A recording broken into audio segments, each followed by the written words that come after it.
Baik, bismillahirrahmanirrahim. Assalamualaikum warahmatullahi wabarakatuh. Bertemu lagi dengan saya, Agi Agustiawan Sufyan, pada mata pelajaran menggambar teknik. Baik, pada kesempatan ini anak-anakku, saya akan menjelaskan tentang sebuah materi, yaitu yang berjudul peralatan menggambar teknik. Nah, pengertian dari peralatan menggambar teknik ini adalah sebuah alat yang digunakan dalam proses pembuatan gambar, yang tentunya gambarnya adalah gambar yang dirancang atau gambar teknik yang memiliki kegunaan khusus dan memiliki kalibrasi yang dapat terukur. Jadi memang alat-alat di sini adalah alat-alat yang memang sudah standar, yang tentunya alat yang memiliki tingkat akurasi dan juga kalibrasi yang tepat, atau memiliki apa ya istilahnya itu, ukuran-ukuran yang dapat digunakan dalam proses perhitungannya. Nah, anak-anakku, yang akan dibahas pada pertemuan kali ini ada 8 jenis ya, yaitu tentang alat-alat gambar teknik, yang terdiri dari yang pertama, saya akan membahas tentang pensil gambar. Kemudian yang kedua, ada yang namanya kertas gambar. Kemudian yang ketiga, itu ada yang namanya penggaris. Kemudian yang keempat, ada busur derajat. Yang kelima, ada jangka. Yang keenam, ada mal gambar. Dan yang ketujuh, rapido. Dan yang kedelapan adalah meja gambar. Oke, yang pertama membahas tentang pensil gambar ya. Di pensil gambar ini secara klasifikasi ada dua bagian. Yang pertama ada pensil batang, yang kedua ada pensil mekanik. Yang dimaksud dengan pensil batang adalah pensil yang isi dan batangnya itu menyatu ya. Dan ketika kita akan menggunakan, maka pensil tersebut harus diserut terlebih dahulu atau menggunakan alat uril untuk menajamkan ya. Kemudian jika isinya habis, tentunya akan habis juga dengan batangnya itu. Nah, ini contoh dari pensil mekanik tersebut, pensil batang tersebut. Sorry. Oke.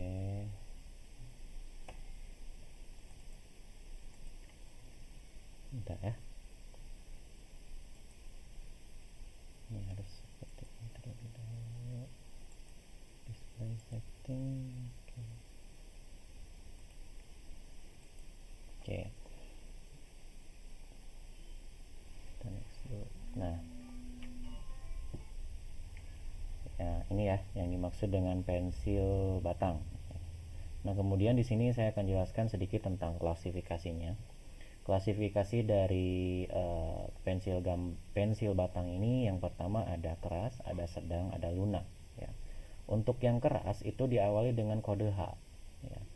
Untuk yang sedang juga sama, diawali dengan kode H, akan tetapi mulainya di angka 3. Jadi kalau misalkan kita lihat di sini, ini semakin ke bawah semakin keras ya. Jadi dari mulai 4, 5, 6, 7, 8, 9 ya, ini ke bawah ini makin keras.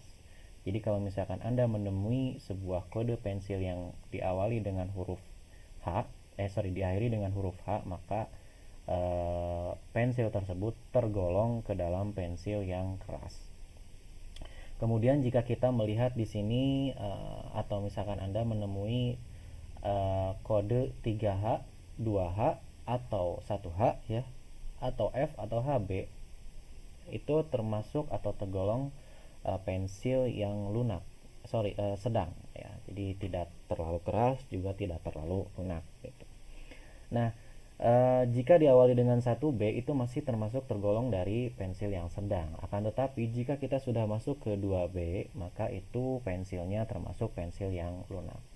Kegunaannya macam-macam ya. Jadi kalau misalkan kita menggunakan kertasnya itu kertas yang perlu penekanan yang keras, maka kita gunakan pensil yang keras. Akan tetapi kita kalau misalkan menggunakan kertas yang sedikit tipis, maka lebih baik Anda menggunakan pensil yang sedang ataupun pensil yang lunak. Yang tentunya mungkin Anda juga sudah mengenal pensil lunak yang sering kita pakai, baik itu untuk ujian, menulis dan yang lainnya, ataupun yang paling banyak beredar sekarang dijual, yaitu pensil-pensil yang diakhiri dengan huruf B ya. Contohnya 2B gitu kan, 3B, 4D dan yang lainnya. Nah, yang selanjutnya anak-anakku ada yang namanya juga pensil mekanik.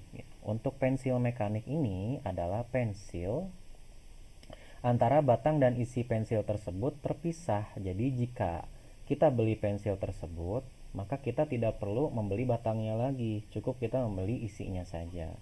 Dan untuk ukurannya itu ada ukuran 0,3, 0,5 dan 1 ya, atau ukuran 1 mili gitu. Nah, kemarin sudah saya instruksikan buat kalian semua bahwa silakan Anda beli untuk pensil mekanik ini kita bisa menggunakan 0,3 dan 0,5. Nah, nanti fungsinya akan saya jelaskan pada saat di materi selanjutnya ya. Untuk yang 0,3 itu mungkin kita bisa gunakan untuk membuat garis sumbu, garis putus-putus, dan juga garis yang digunakan untuk garis ukur ya. Kalau 0,5-nya kita bisa gunakan untuk membuat garis tegas ya. Garis tegas yang digunakan ini adalah garis tegas yang tidak terhalang. Gitu. Oke, kita lanjutkan ya. Nah, selanjutnya anak-anakku, alat yang kedua itu adalah kertas gambar ya. Kertas gambar ini ada macam-macam anak-anakku. Di sini untuk kertas biasa ya, ada yang namanya kertas HVS ya. Kemudian ada kertas karton, ada kertas pada larang, dan juga ada banyak kertas-kertas yang lainnya yang bisa kita gunakan untuk menggambar. Hanya saja mungkin secara gambar teknik biasanya kertas-kertas yang digunakan hanya kertas yang berbentuk kertas pada larang, kertas karton ataupun HVS ya. Kemudian ada kertas khusus, yaitu kertas yang dimaksud dengan kertas kalkir anak-anakku. Jadi kertas kalkir ini adalah kertas yang transparan ya, kayak gini. Dia transparan, jadi digunakan untuk menjiplak sebuah gambar pada saat mungkin ini kertas ini biasanya digunakan untuk zaman dulu ya, ketika presentasi. Kemudian karena belum ada PowerPoint dan juga belum ada peralatan gambar yang terkomputerisasi ya, beda lagi dengan zaman sekarang gitu. Ada yang namanya gambar yang sudah terkomputerisasi, jadi dalam proses presentasi, penyampaian konsep dan yang lainnya bisa dilakukan dengan komputer gitu. Nah, ini adalah pembagian kertas anak-anakku menurut standar ISO ya. Di sini ada ukuran-ukuran kertas dari mulai yang paling besar, ada yang namanya A0. Kemudian ada yang namanya A1, ada yang namanya A2, A3, A4 ya. Hanya sampai sini kita gunakannya. Kenapa A5 tidak digunakan? Karena terlalu kecil. Jadi untuk penyampaian konsep atau gambar atau desain, kalau misalkan kita gunakan ukuran kertas yang A5 itu terlalu kecil. Nah, di sini ada ukurannya anak-anakku. Untuk ukuran A0 kita gunakan standarnya milimeter ya, yaitu 841 mili kali 1189. Nah, untuk lebih gampangnya anak-anakku, jadi kuncinya ketika kita ingin mengetahui kertas yang lainnya, maka kuncinya adalah membagi dua kertas tersebut. Ya, misalkan seperti ini. Kita tahu bahwa ukuran kertas A0 adalah segini. Ya. Untuk mengetahui ukuran A1 anak-anakku, A0 tinggal dibagi dua setengahnya. Maka ini akan menjadi A1. Begitupun juga dengan sebaliknya, jika kita ingin mengetahui ukuran A2, maka A1 dibagi 2. Maka otomatis itu akan mendapatkan ukuran A2. Begitupun juga selanjutnya, kalau misalkan kita ingin mengetahui A3, maka A2 ini bagi 2. Maka akan mengetahui ukuran dari A3. Dan yang terakhir, ukuran A3 jika kita bagi 2, maka akan menemukan ukuran A4. Itu. Jadi secara istilahnya kalau misalkan ukuran A4 itu adalah A3 dibagi 2 gitu, atau setengah dari A3 gitu. Oke, kita lanjut. Nah, selanjutnya ada yang namanya alat, yaitu penggaris anak-anakku. Ya, fungsi dari penggaris ini adalah untuk menstandarkan sebuah garis agar tidak bengkok dan juga berstandar gitu, karena tidak semua orang bisa menggambar atau misalkan tangannya ini bagus gitu, karena perlu penstandaran sehingga kita perlu penggunaan alat agar bisa standar. Nah, untuk penggaris ini secara klasifikasi ada dua bagian ya, ada penggaris biasa, ada penggaris khusus anak-anakku. Yang dimaksud dengan penggaris biasa ini adalah penggaris yang lurus ya, yang biasa banyak di pasaran dan mungkin juga Anda juga sering menggunakan ya. Di sini ada garis yang ukurannya 30 cm, 80 cm, ada 100 cm. Bentuknya seperti ini, dia lurus aja gitu. Jadi kalau misalkan Anda beli di pasaran, biasanya menurut standarnya itu ada 30, ada 80, ada 100 atau 1 meter ya. Gitu. Nah, lalu kemudian kalau penggaris khusus anak-anakku di sini ada yang dimaksud dengan penggaris T yang seperti ini. Ini fungsinya ketika Anda menggambar nanti si T-nya ini dia akan menempel di atas papan gambarnya. Jadi ketika Anda menggambar tentunya garis dan juga ukuran itu bisa kita standarkan gitu, artinya tidak melenceng kemana-mana, bisa terukur lah gitu. Kemudian ada penggaris siku ya, atau penggaris lingkaran. Ini penggaris siku. Jadi kalau misalkan kita lihat di sini sikunya 90 derajat dan juga ada penggaris segitiga. Ini gunanya adalah sama untuk memberikan standar dalam meluruskan. Biasanya dua penggaris ini kita bisa gunakan, jadi ditempelkan salah satunya, kemudian digeser satu dengan yang lainnya. Ini akan saya contohkan nanti di pertemuan selanjutnya ya, untuk penggunaannya. Jadi langsung ke praktek. Oke, next. Selanjutnya kita ada yang namanya busur derajat anak-anakku. Nah, di busur derajat ini digunakan untuk membuat sebuah kemiringan sesuai dengan ukuran. Jadi ada ukuran derajatnya. Untuk jenisnya anak-anakku ada dua ya di sini. Ada yang 180 derajat, jadi dari 0 sampai 180 derajat, yang tentunya Anda juga mungkin sudah mengenal yang ini. Kemudian juga ada yang full sampai 360 derajat sampai muter seperti ini. Gitu ya. Jadi ini lebih lebih komplit ya kalau yang ini kita gunakan. Ini terserah Anda, nanti boleh menggunakan salah satu, boleh juga keduanya gitu. Oke, yang selanjutnya ada yang namanya jangka anak-anakku. Nah, ini yang paling penting gitu ya. Dan ini juga banyak beredar dari mulai jangka yang mahal sampai yang biasa anak-anakku. Nah, untuk jangka ini kegunaannya adalah alat gambar yang digunakan untuk membuat lingkaran dengan cara menancapkan salah satu ujung batangnya ya. Jadi si jarumnya ditancapkan, kemudian pada kertas gambar sebagian pusat lingkaran dan yang lainnya berfungsi sebagai pensil untuk menggambarkan garisnya. Ya. Jadi kalau misalkan Anda lihat di sini, ini adalah contoh contoh jangka yang berada di pasaran ya, yang lengkap seperti ini, semuanya ada. Kemudian di sini ada bagian-bagiannya, di sini ada bagian kepala, kemudian ada kaki jangka, kemudian di sini ada bagian engsel, ya, di sini. Nah, nanti yang ditancapkannya itu adalah jarumnya yang ini. Nanti untuk yang bergesernya berarti yang ini. Saya rasa mungkin ini pernah diajarkan juga mungkin ya di uh, di tingkat pendidikan Anda sebelumnya ya. Gitu. Nah, kemudian kalau kita lihat lebih detail di sini, jarumnya itu bisa kita sesuaikan ya. Jadi mau diluruskan ya atau mau ditegakkan dan yang lainnya. Ini ada berbagai banyak fungsi ya gitu.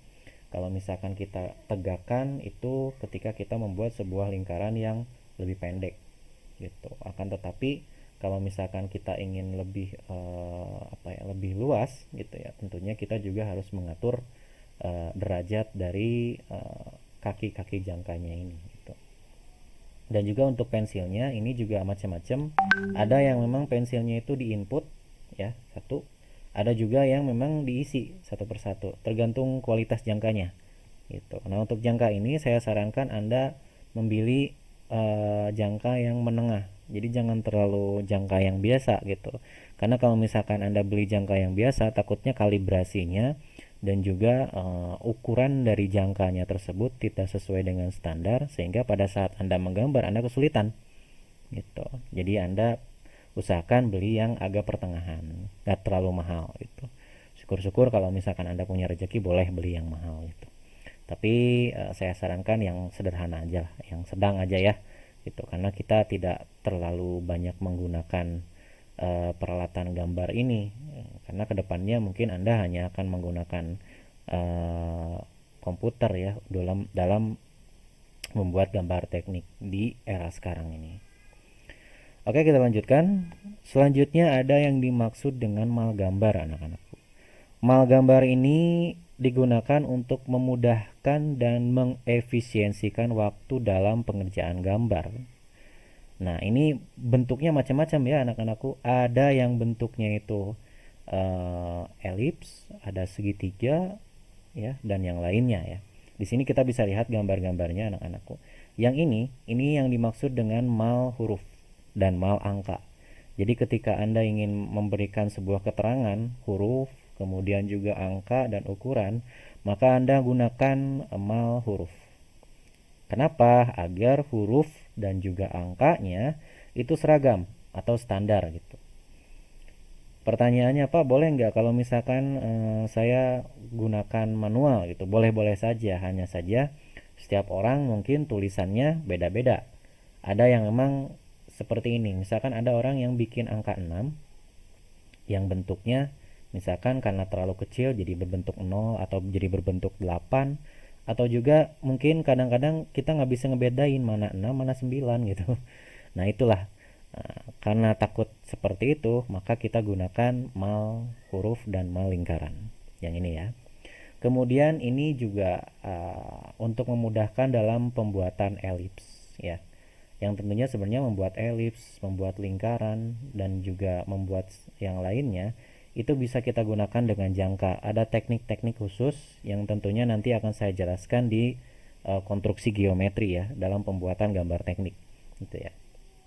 Nah, kan tetapi dalam pembuatan gambar secara banyak, tentunya dalam pembuatan jangka itu akan memakan waktu yang cukup lama, sehingga di sini ada bentuk-bentuk atau mal-mal yang bisa kita gunakan lah ya.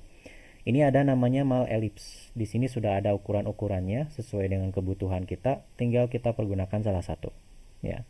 Kemudian selain mal elips juga ada mal lingkaran ya. Jadi tidak perlu capek-capek Anda bikin lingkaran.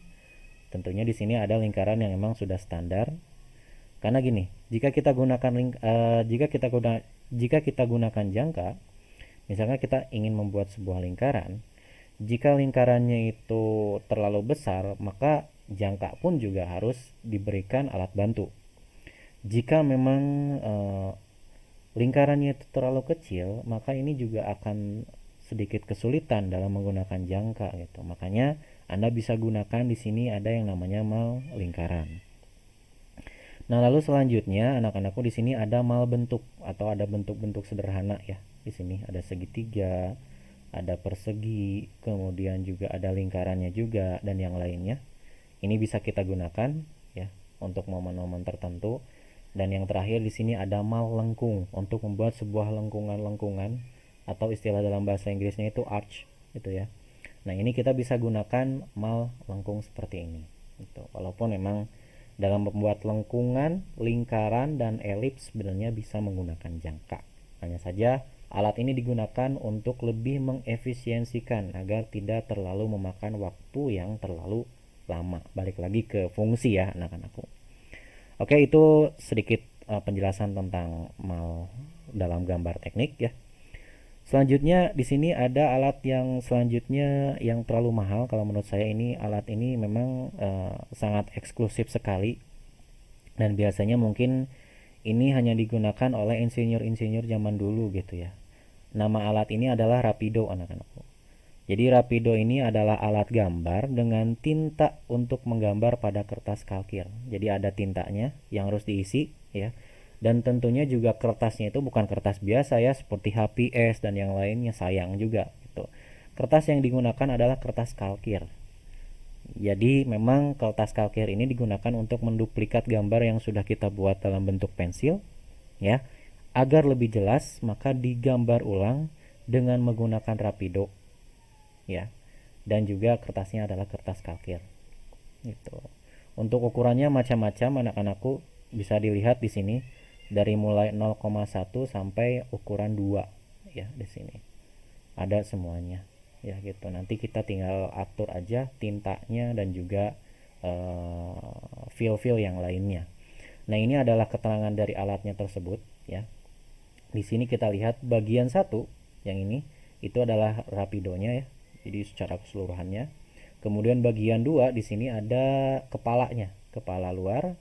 Kemudian yang ketiga ini adalah kepala dalam.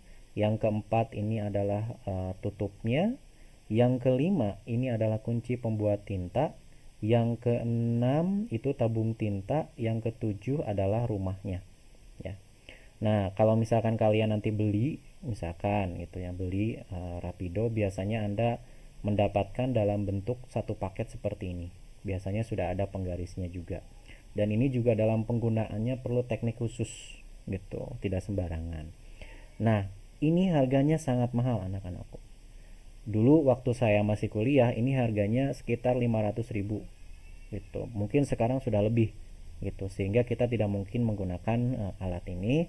Nah, untuk secara keilmuan supaya kalian dapat, makanya kemarin saya sarankan Anda menggunakan drawing pen ya, dengan ukuran 0,3 dan 0,5. Silahkan Anda cari di tempat-tempat tukang fotokopi juga banyak ya, dan tentunya harganya juga tidak terlalu mahal gitu. Oke, yang terakhir anak-anakku, satu alat lagi yang tentunya biasanya alat ini digunakan oleh para insinyur ya, baik itu arsitek, mesin dan juga yang lainnya. Nama alat ini adalah meja atau mesin gambar ya.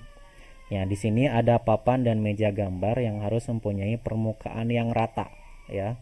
Kemudian lurus dan licin agar penggaris T dapat digeser.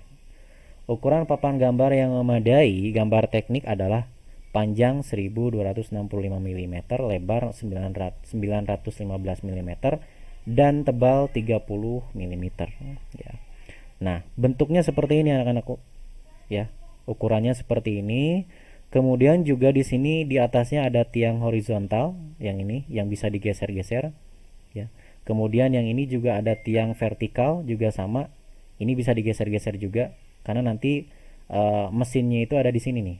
Ada penggaris, ada head pro ya. Kemudian di bawah ada tiang pembantu gitu. Jadi ini bisa digeser ke sini, ke depan, ke belakang gitu ya, sesuai dengan gambar atau media yang kita tempelkan, dan juga kita ingin menggambar atau orientasi gambar kita mau sebelah mana, itu bisa diatur semuanya. Dan ini tidak perlu menggunakan penggaris lagi atau misalkan garis segitiga. Anda hanya cukup menggunakan busur derajat, ataupun juga busur derajat sudah ada ya. Kalau misalkan kita lihat di sini, derajat kemiringannya juga kita bisa atur ya untuk penggarisnya gitu. Paling anda hanya menggunakan jangka dan juga mal-mal yang dibantu tadi. Nah, anak-anakku, demikian untuk alat-alat gambar yang bisa saya jelaskan tadi. Jadi ini adalah sedikit tentang pengantar dan pengetahuan tentang alat-alat gambar yang digunakan oleh para insinyur-insinyur teknik ya, atau para supervisor teknik dalam merancang gambar teknik. Demikian, semoga bermanfaat. Tetap sehat selalu. Wabillahi taufiq wal hidayah. Assalamualaikum warahmatullahi wabarakatuh.